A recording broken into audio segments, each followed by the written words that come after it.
والسلام على سيد الأنبياء والمرسلين أما بعد فأعوذ بالله من الشيطان الرجيم بسم الله الرحمن الرحيم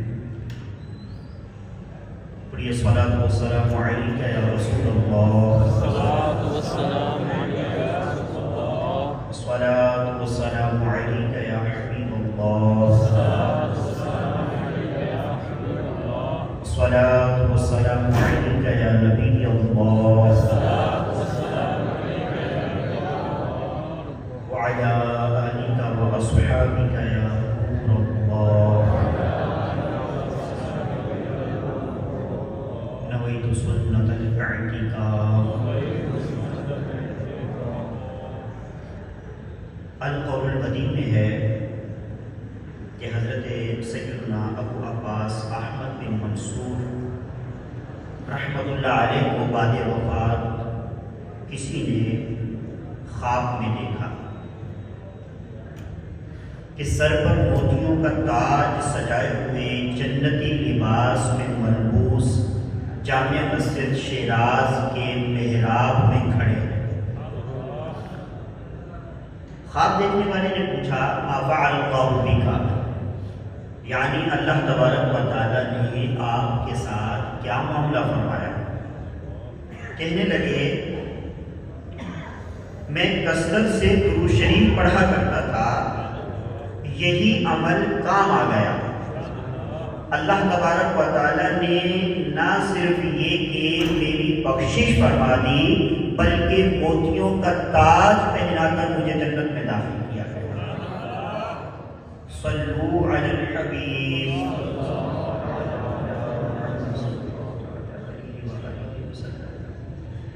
ہر درد کی دوا ہے صلی علی محمد، تعویذ ہر بلا ہے صلی علی محمد۔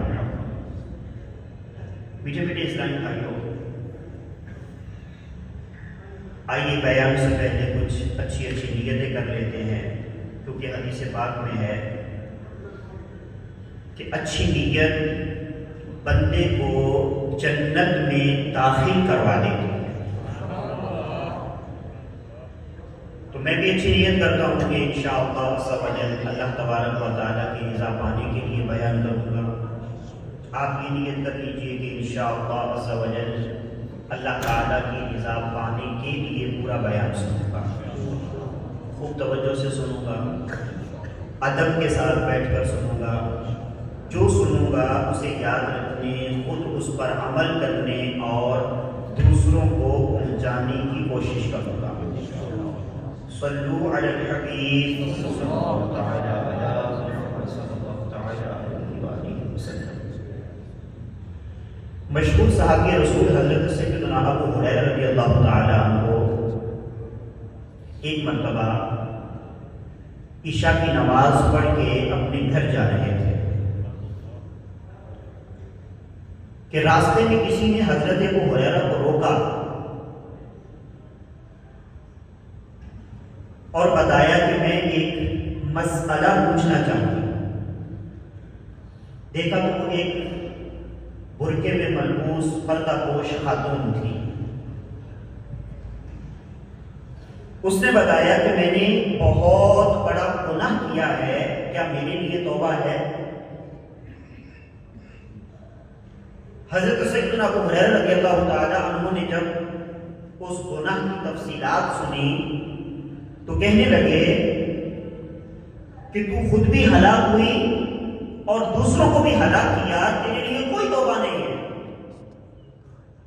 اس عورت نے چیخ ماری اور کانپتے ہوئے بے ہوش ہو کر زمین پر گر پڑی، اور حضرت ابو ہریرہ رضی اللہ تعالیٰ عنہ اپنے گھر کے راستے پر چل پڑے۔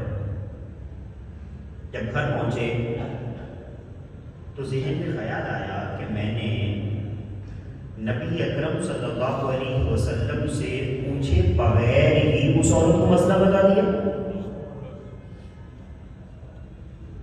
کیوں نہ ہو کہ میں نبی اکرم صلی اللہ تعالیٰ علیہ وآلہ وسلم سے یہ مسئلہ پوچھتا اور پھر اس عورت کو بتاتا۔ صبح کا انتظار کرنے لگے، صبح جب نبی اکرم صلی اللہ علیہ وآلہ وسلم کے بارگاہ میں حاضر ہوئے، رات کا سارا ماجرا عرض کیا کہ یا رسول اللہ صلی اللہ علیہ وسلم، اس طرح ایک خاتون نے مسئلہ پوچھا اور میں نے اس کو بتایا کہ تیرے لیے کوئی توبہ نہیں، تو نبی اکرم صلی اللہ علیہ وسلم سن کر کہنے لگے انا للہ و انا الیہ راجعون، ابو ہریرہ یہ تم نے کیا کیا؟ تو خود بھی ہلاک ہوا، اس عورت کو بھی ہلاکت میں ڈال دیا۔ کیا تو نے اللہ تبارک و تعالیٰ کا یہ فرمان نہیں سنا؟ الا من تاب وآمن وعمل عملا صالحا فاولئک یبدل اللہ سیئاتہم حسنات وکان اللہ غفورا رحیما۔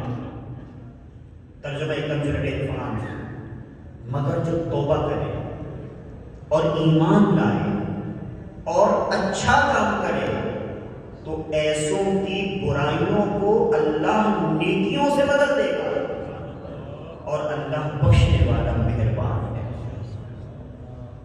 حضرت ابو ہریرہ رضی اللہ تعالیٰ عنہ نے جب یہ آیت کریمہ سنی، نبی اکرم صلی اللہ علیہ وسلم کا فرمان سنا تو پریشان ہوئے، احساس ہوا کہ میں نے غلط مسئلہ بتا دیا۔ اب سارا دن مدینے کی گلیوں میں آوازیں لگاتے رہے، ہے کوئی جو مجھے اس عورت کے بارے میں بتائے جس نے رات ان سے مسئلہ پوچھا تھا؟ کبھی اس گلی میں جاتے ہیں، کبھی اس گلی میں جاتے ہیں، سارا دن اسی کوشش میں رہے کہ کسی طرح اس عورت کا پتہ چلنے لگے۔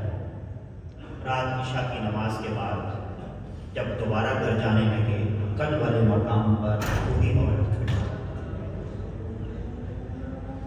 کہنے لگی میں نے آپ سے مسئلہ پوچھا تھا۔ تو حضرت ابو ہریرہ رضی اللہ تعالیٰ عنہ کہنے لگے کہ نبی اکرم صلی اللہ تعالیٰ علیہ وآلہ وسلم نے ارشاد فرمایا ہے کہ تمہاری توبہ قبول ہے، تم سچے دل سے اللہ کی بارگاہ میں توبہ کرو۔ یہ سنتے ہی وہ خاتون خوش ہو گئی اور مارے خوشی کے کہنے لگی ابو ہریرہ میرا ایک باغ ہے، میں اپنے گناہ کے کفارے میں وہ باغ راہ خدا میں صدقہ کرتی ہوں۔ درد دل کر مجھے عطا یا رب، دے میرے درد کی دوا یا رب، لاج رکھ لے گناہگاروں کی، نام رحمان ہے تیرا یا رب، عیب میرے نہ کھول محشر میں، نام ستار ہے تیرا یا رب، بے سبب بخش دے نہ پوچھ عمل، نام غفار ہے تیرا یا رب۔ بیچ میں اسلام بھائی، اس روایت سے ہمیں بہت سارے مدنی پھول سیکھنے کو ملتے ہیں۔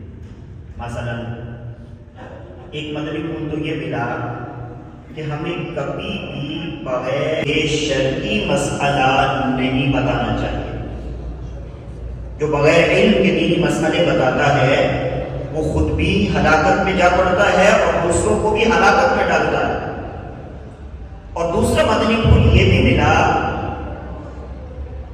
کہ اگر خدا نخواستہ کوئی کسی کو غلط مسئلہ بتا بیٹھا ہے یا صحیح مسئلہ بتاتے بتاتے کوئی غلطی واقع ہو گئی ہے تو اس کا ازالہ کرنا پڑے گا۔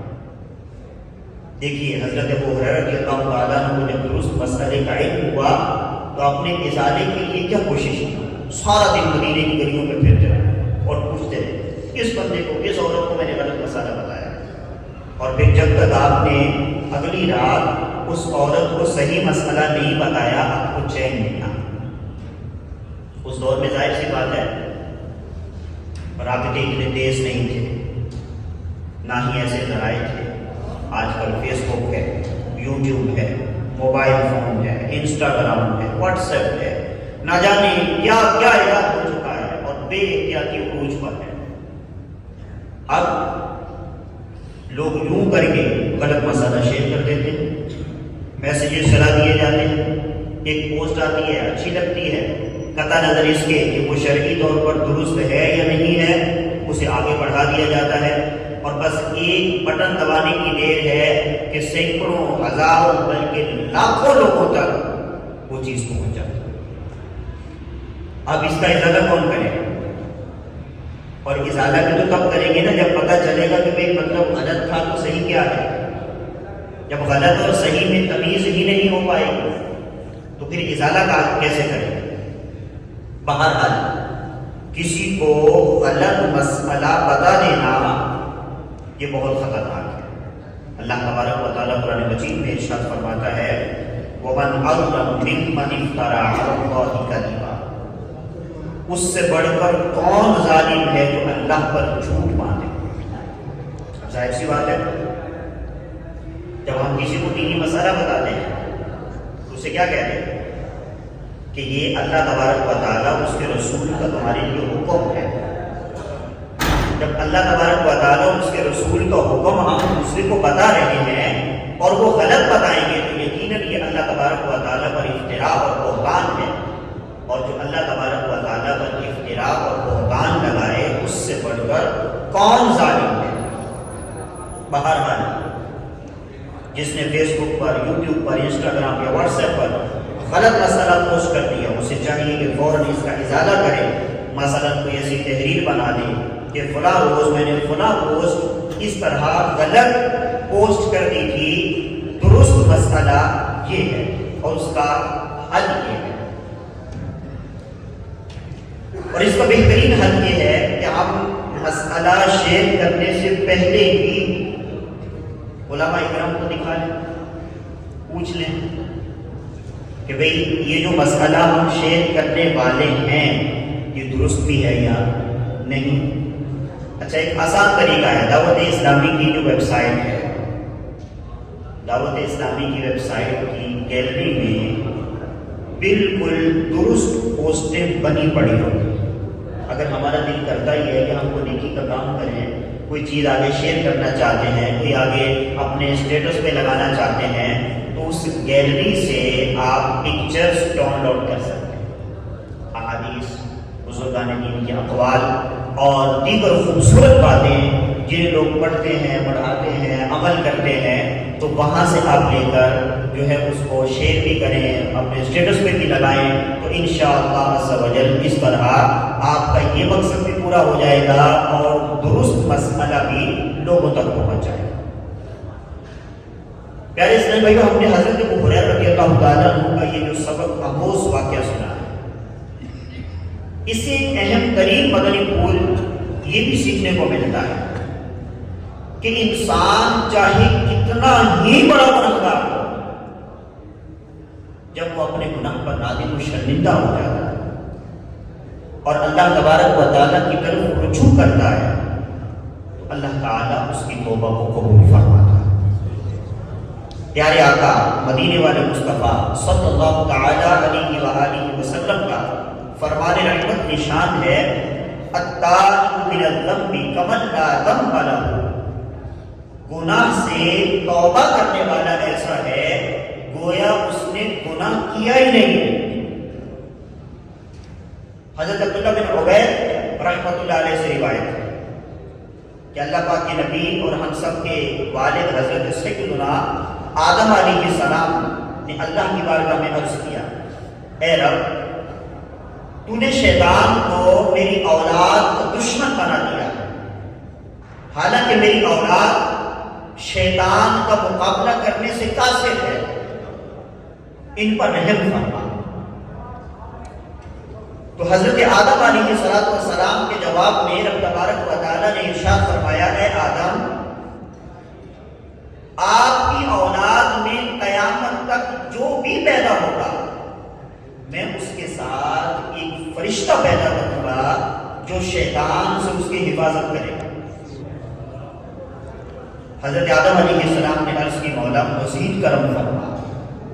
اللہ پاک نے فرمایا، اے آدم، آپ کی اولاد ایک نیکی کرے گی تو میں اسے 10 گنا اجر عطا کروں گا، اور اگر وہ گناہ کریں گے تو ایک ہی گناہ لکھوں گا اور اسے بھی مٹا دوں گا۔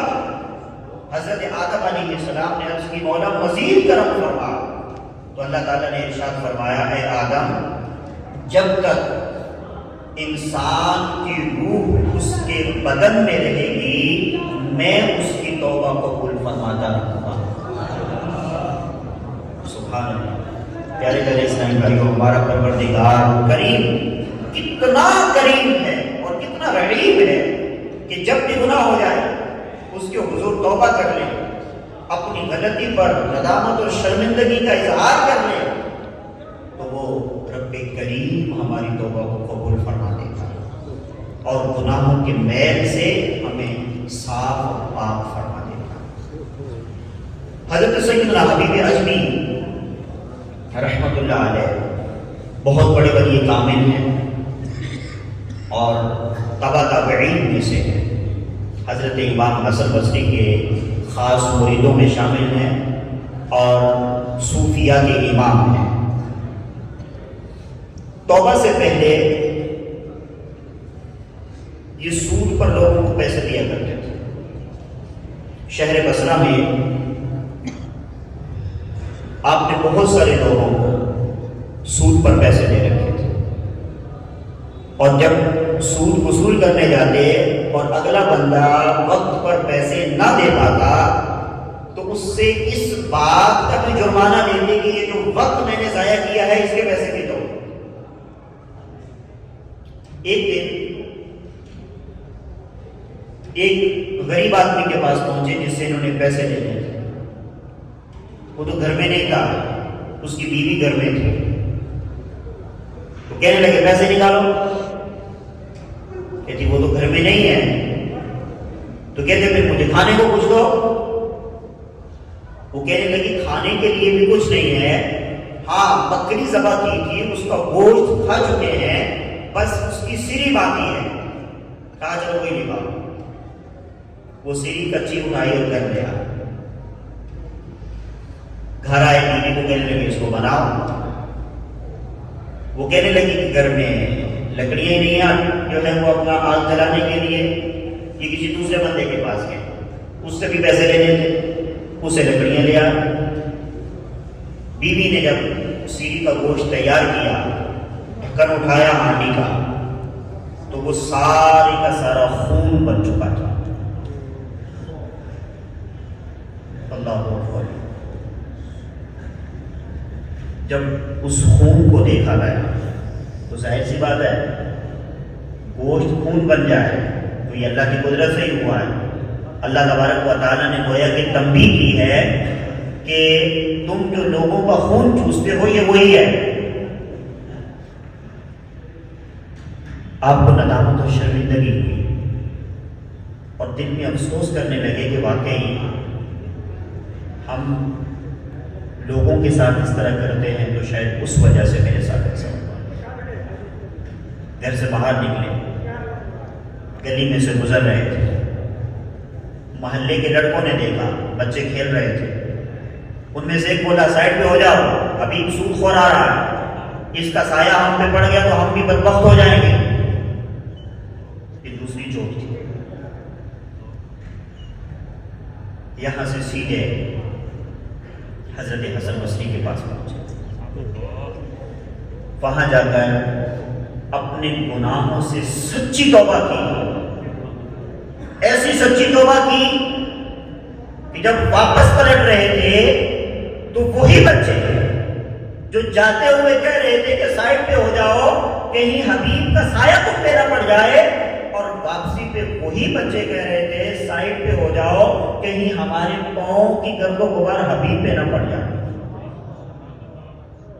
چند لمحوں کے اندر اللہ تبارک و تعالیٰ نے وہ بندہ کہ جو اتنا بدبخت ہو چکا، سود خوری میں اتنا ڈوب چکا کہ محلے کے بچے تک اس سے بدتر ہیں، لیکن جب وہی بندہ اللہ کی بارگاہ میں سچے دل سے تائب ہو جاتا ہے تو اللہ تبارک و تعالیٰ انہی بچوں کی زبان سے اس کی نیک نامی مشہور کر دیتا ہے۔ بعض لوگ کہتے ہیں کہ مطلب عزت چلی گئی تو پھر نہیں آتی۔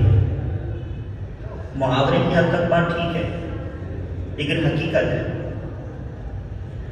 کہ جب انسان اللہ تبارک و تعالیٰ کی بارگاہ میں رجوع کرتا ہے، جب سچی توبہ کر لیتا ہے تو پھر اللہ تبارک و تعالیٰ پہلے سے کہیں زیادہ عزتیں عطا فرماتا ہے۔ یہ آپ نے محلے کے بچے جسے اچھا نہیں سمجھتے تھے وہی بندہ چند لمحے پہلے جب حسن بصری کے پاس جا رہا تھا تو اس کا سٹیٹس کچھ اور تھا، اور جب ان کی بارگاہ سے واپس آیا تو اس کا سٹیٹس ہی بدل چکا تھا۔ اور ہمارے جو بزرگان دین ہیں اس اکثریت کو آپ دیکھیے کہ توبہ سے پہلے کچھ نہ کچھ گناہوں میں ملوث ہیں، لیکن جب توبہ کر لیتے ہیں تو وہی لوگ جنہیں معاشرہ غلط سمجھتا ہے، جن کے سائے سے بھی بھاگتا ہے، وہی لوگ توبہ کرنے کے بعد ان کی چیزوں سے تبرک حاصل کرنا شروع کرتے ہیں۔ حضرت فضیل بن عیاض رحمۃ اللہ علیہ توبہ سے پہلے بہت بڑے ڈاکو تھے، اتنے بڑے ڈاکو تھے کہ مائیں اپنے بچے کو سلانے کے لیے یہ کہا کرتی تھی سو جاؤ نہیں تو فضیل آ جائے گا۔ اور حال یہ تھا، آپ کی سیرت میں لکھا ہے کشف المعجوب کے اندر داتا صاحب رحمۃ اللہ علیہ نے، کہ آپ کی دہشت کا یہ عالم تھا کہ قافلے والے باتیں کیا کرتے تھے کہ اس راستے مت جانا وہاں فضیل ڈاکو ہے۔ آپ رحمۃ اللہ علیہ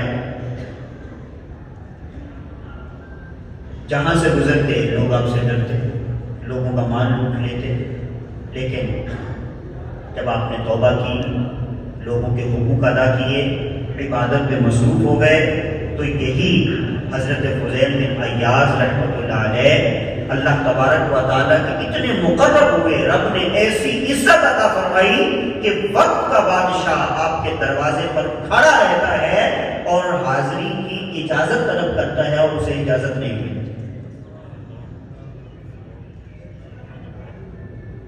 اللہ کی طرف آ جائے نا تو عزتیں گئی ہوئی واپس آ جاتی، کیونکہ ساری کی ساری عزتیں تو اسی کے پاس ہیں۔ حضرت بشر حافی کون نہیں جانتا، ایک ہی ٹھکانہ ہے شراب خانہ، شراب کے عادی ہیں، جس نے بھی ملنا ہے شراب خانے میں ملنا پڑے گا۔ آج کل ہمارے معاشرے میں شرابی کو کتنی عزت ملتی ہے، اور وہ تو نیکوں کا زمانہ تھا،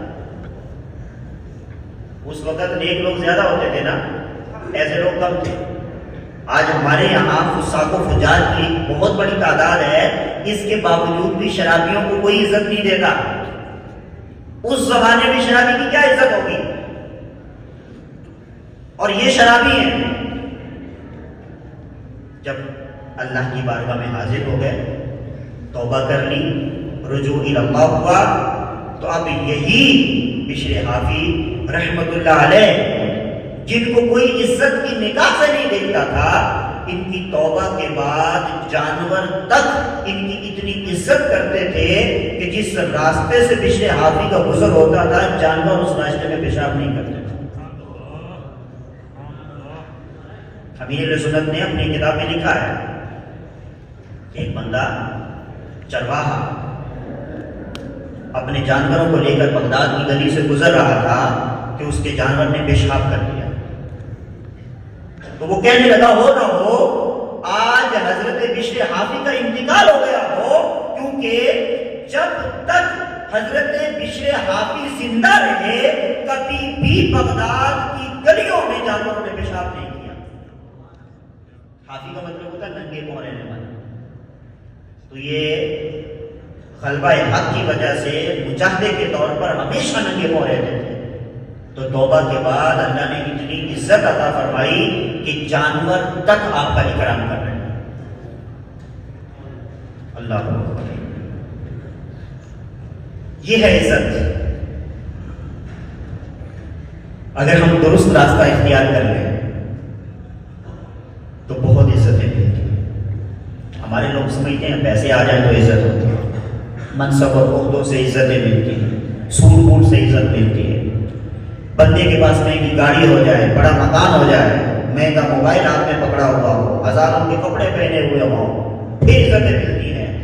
حالانکہ اللہ تبارک و تعالیٰ قرآن مجید میں ارشاد فرماتا ہے مَن كَانَ يُرِيدُ الْعِزَّةَ فَلِلَّهِ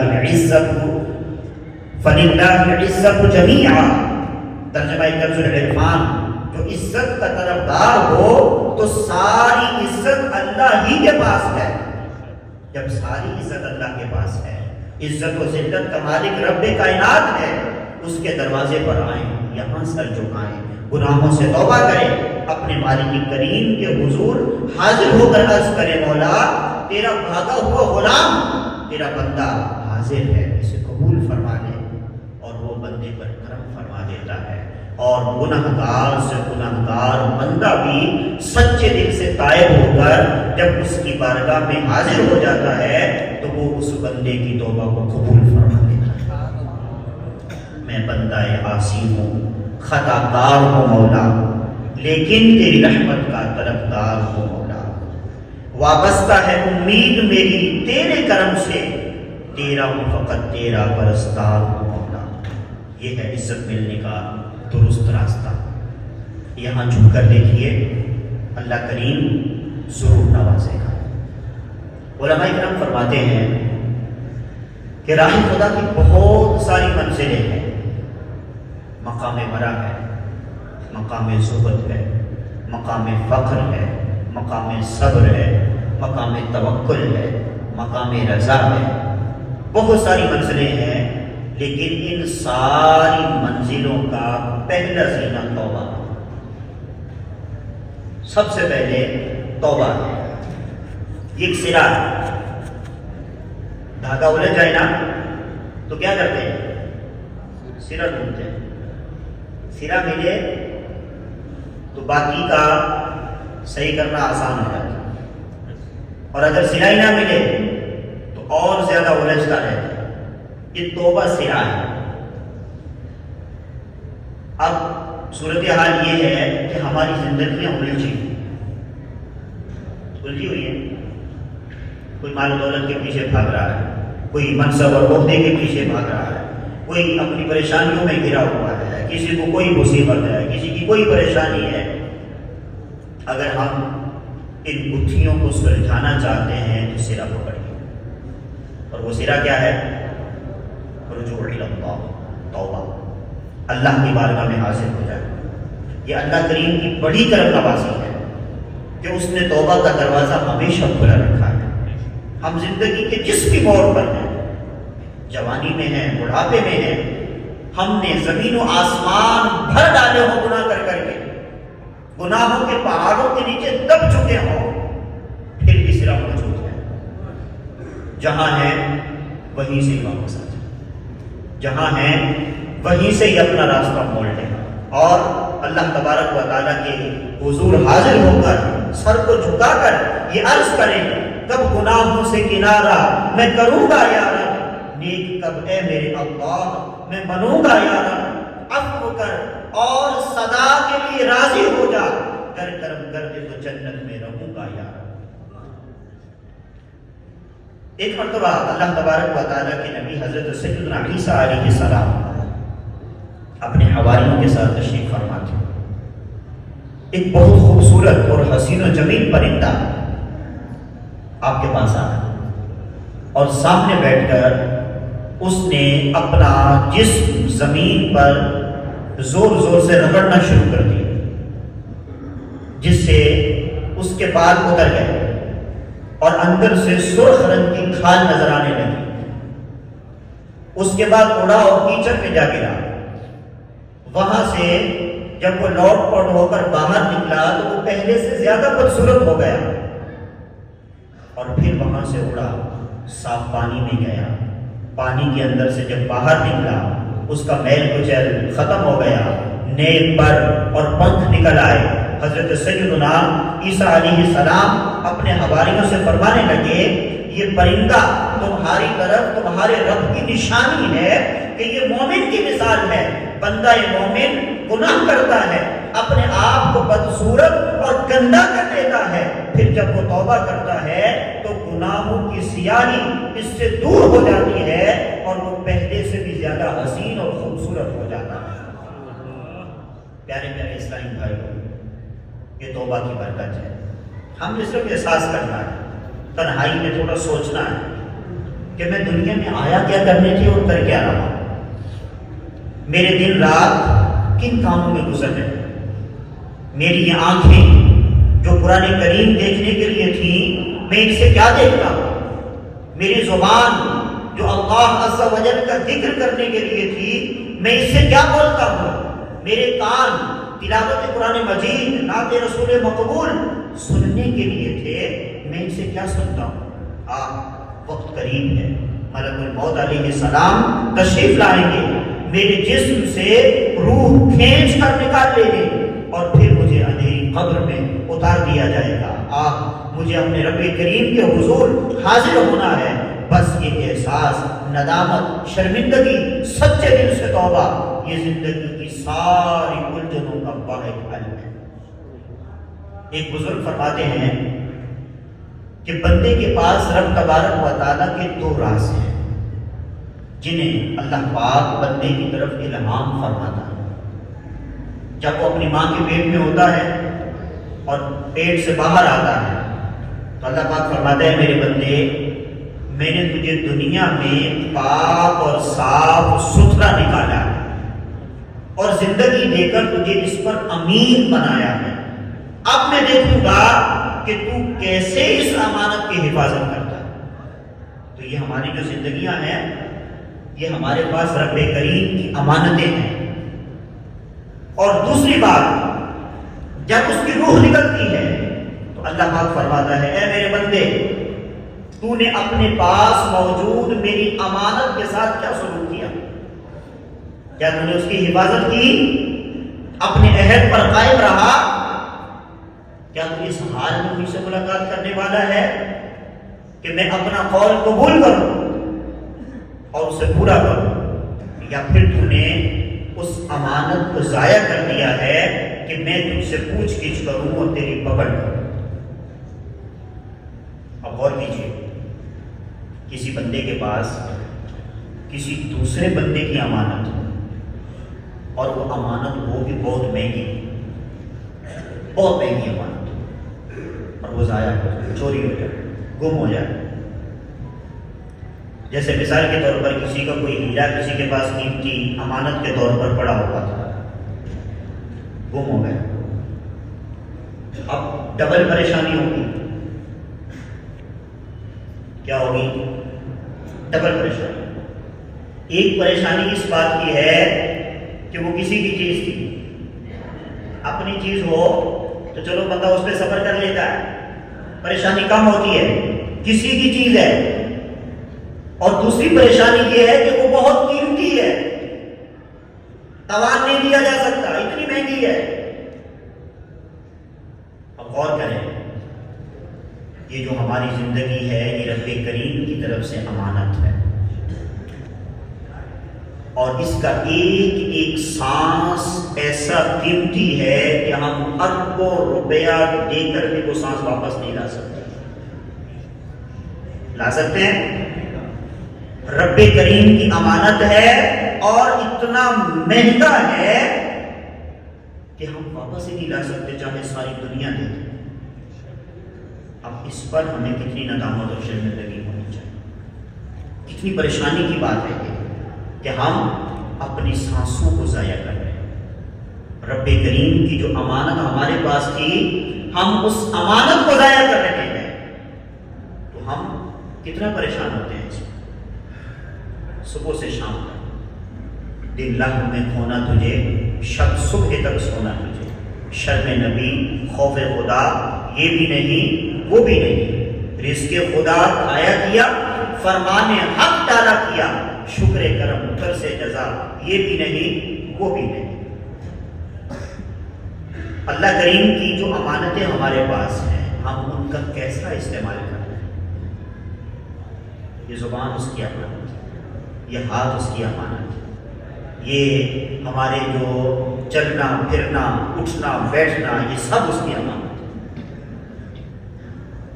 اور یہ امانتیں بولیں گی، یہ بولیں گی اليوم نختم على افواههم وتكلمنا ايديهم وتشهد ارجلهم بما كانوا يكسبون.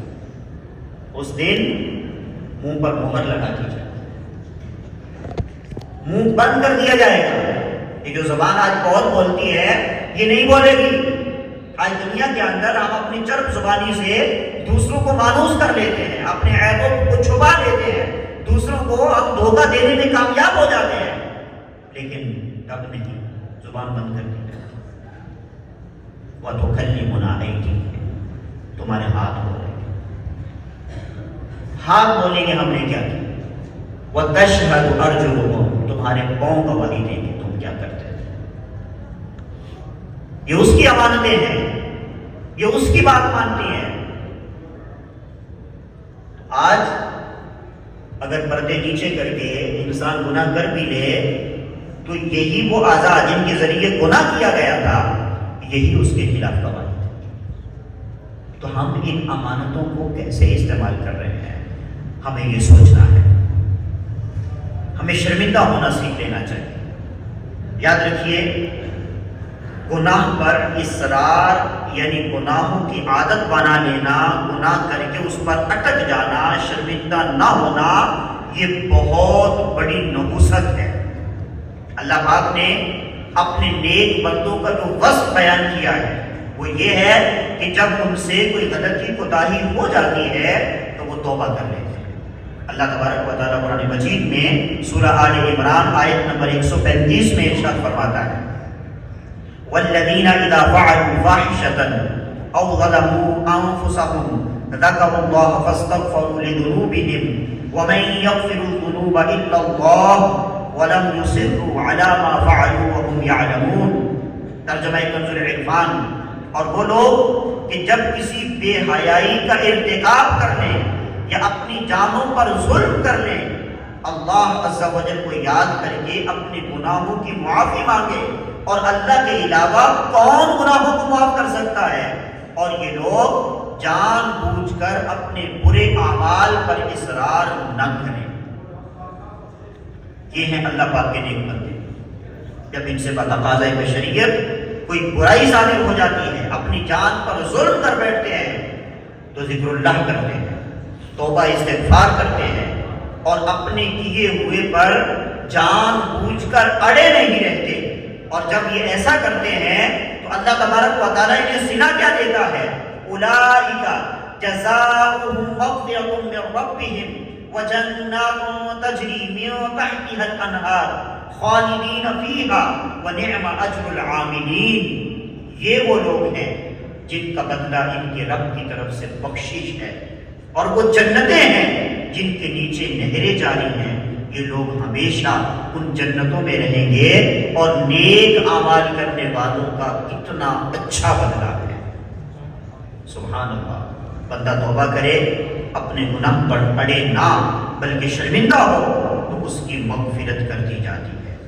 اللہ پاک کے آخری نبی رسول ہاشمی صلی اللہ علیہ وسلم کا فرمان عالی شان ہے، کل بنی آدم خطاء وخیر الخطائین التوابون. تمام بنی آدم سے غلطی ہو جاتی ہے، اور بہترین خطا کرنے والے وہ ہیں جو خطا کرنے کے بعد توبہ کر لیتے ہیں. پیارے اسلام بھائیو، ہم انسان ہیں، ہم معصوم نہیں ہیں. معصوم صرف فرشتے اور انبیاء اکرام علیہ السلام ہیں. ہم سے گناہ ہو جاتے ہیں، ہمیں توبہ کی طرف بڑھنا چاہیے، کیونکہ فرشتے معصوم ہیں، شیاطین گناہوں میں پڑے رہتے ہیں. ایک انسان ہے جو درمیان میں ہے.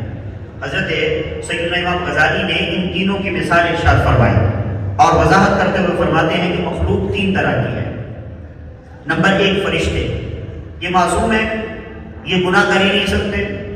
نمبر دو، شیاطین، یہ گناہ ہی کرتے ہیں، گناہ چھوڑ نہیں سکتے. اور نمبر تین، انسان، انسان سے خطا بھی ہو جاتی ہے اور وہ توبہ کر کے نیکیوں کی طرف آگے بھی بڑھ جاتا ہے.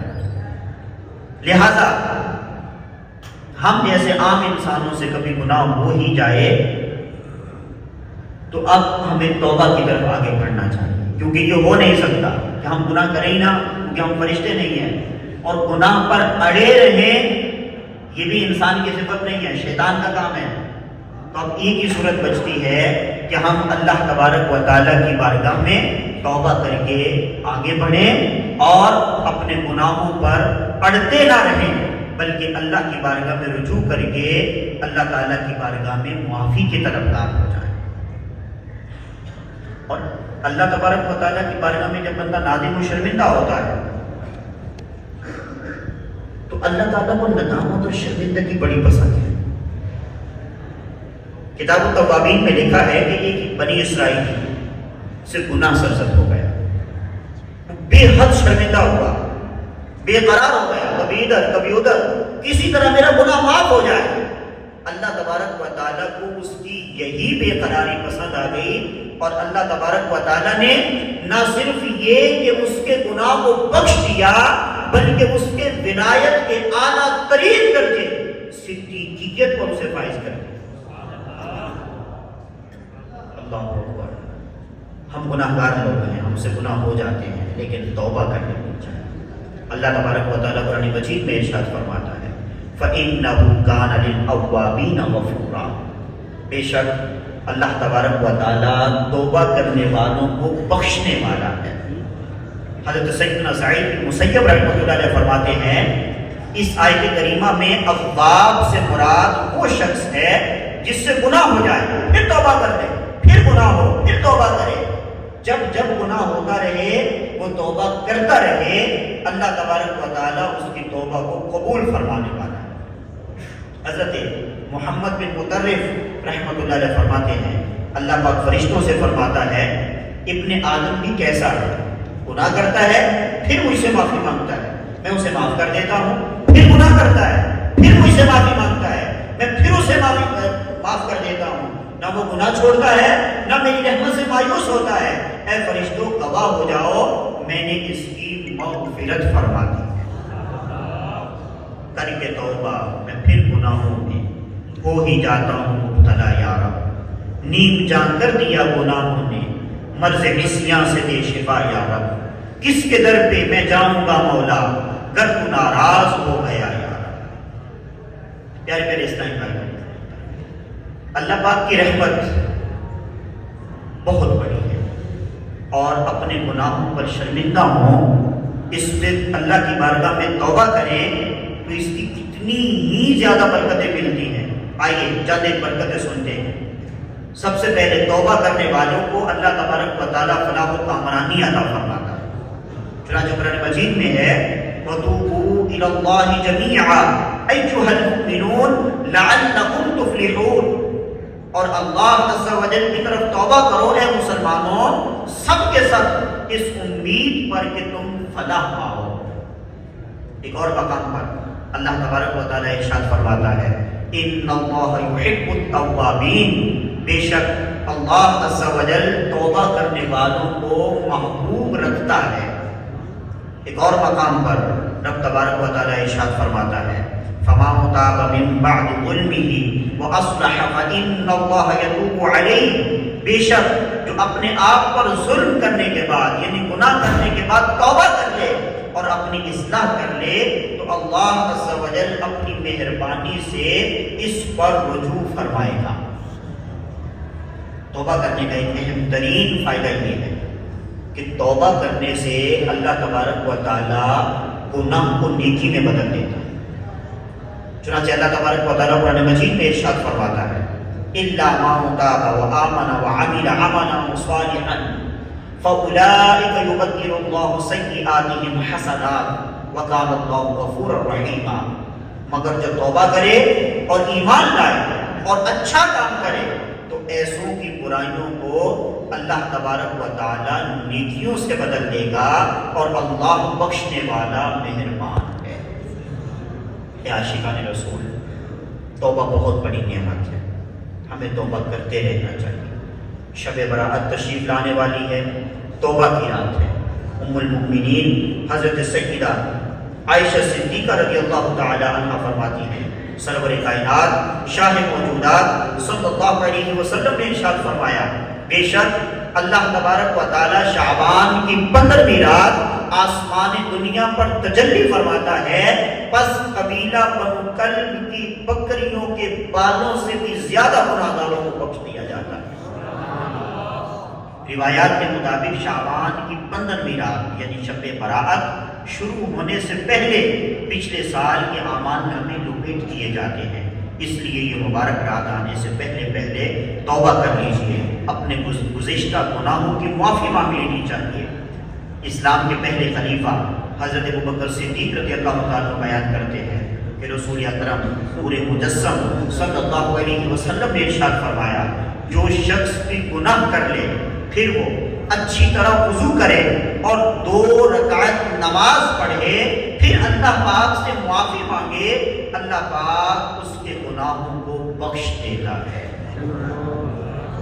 شیخ طریقت امیر اہل سنت حضرت علامہ مولانا محمد الیاس انصار قادری دامت برکاتہم العالیہ اپنی کتاب مدنی منصورہ میں فرماتے ہیں توبہ کرنے کا طریقہ یہ ہے کہ جو گناہ ہوا خاص اس گناہ کا ذکر کر کے دل کی بیزاری اور آئندہ اس سے بچنے کا عہد کر کے توبہ کرے۔ مثلا جھوٹ بولا تو بارگاہ خداوندی میں عرض کرے، یا اللہ پاک میں نے جو یہ جھوٹ بولا ہے اس سے توبہ کرتا ہوں۔